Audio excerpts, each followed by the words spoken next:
Today's gospel from Luke shares with us a parable, one of many that Luke has in his gospel.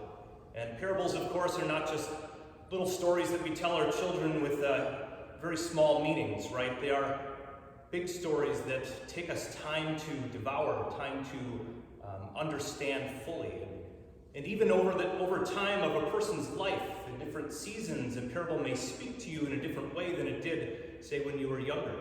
And so it's prudent on our behalf to read these parables often and to glean our understanding from them the best that we can. Today we meet the dishonest steward whose service to his master is being called into question. He is the unenviable position of having to stand in front of his master and give accounts for all the things that he's done right and all the things that he's done wrong.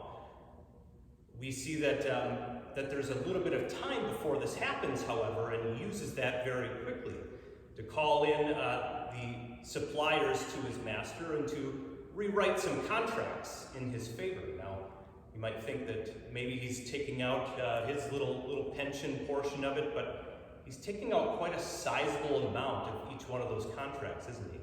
And he's quite rushed about it, and so he knows he's being very dishonest about it. We see from him an addiction to something that is not of God. His master, right, is not the master he serves. His master is something else.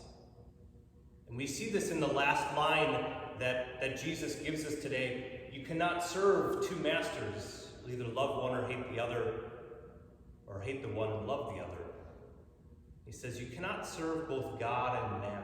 Mammon can be translated to wealth, or wealth that we make a god of, right? And this is the God of our servant today.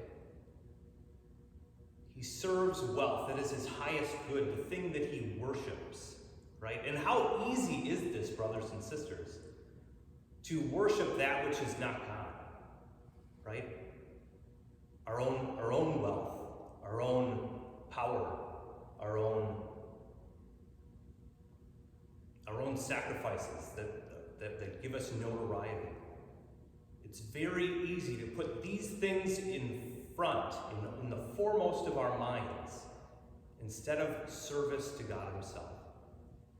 We learn from Matthew that we shall love the Lord our God with all our mind, with all our heart, and with all our strength. That is the first and greatest commandment, and the second is this, that you shall love your neighbor as yourself. This parable, brothers and sisters, points us to who should we serve. And God calls us to serve him in holiness.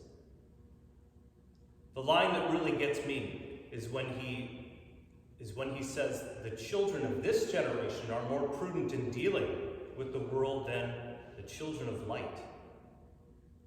And how true that may be at times. That the materialists may be more prudent in their materialism than the person who is striving after holiness is prudent in their holiness. That calls us out a little bit, right? That makes us think, am I doing enough?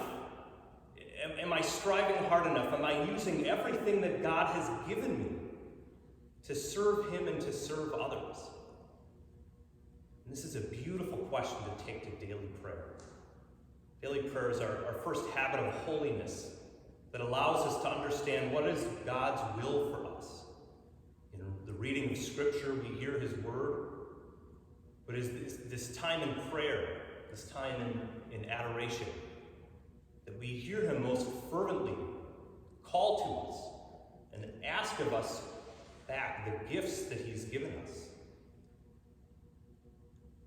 He also gives us this great gift of service to others, this next piece of holiness that we can hold on to and strive after. And I want to commend our mothers group for giving us a great example of this service. Service to moms in our area, checking in on them, praying for them, worshiping with them. This is a wonderful example of prudence in holiness. knowing that in our community, there should be no mother who feels alone in their ministry as mom. So thank you. Two other types of holiness that we can strive after, these habits: fasting and almsgiving or tithing. Both of these can help ward off these inordinate obsessions that we have at times with wealth and pleasure. Things that can help us to set straight our minds as to who it is we hold in the highest worth, who it is we worship. So we take those things to prayer and strive to ask ourselves those questions. Lord, how can I use the gifts most fully, most prudently that you have given me in service to you and to the service of my neighbor? We ask these questions so that at the end of our time, when we are called to our Master to give an account of all the things that he's given us, we may hear those longed-for words saying, "Well done, good and faithful servant."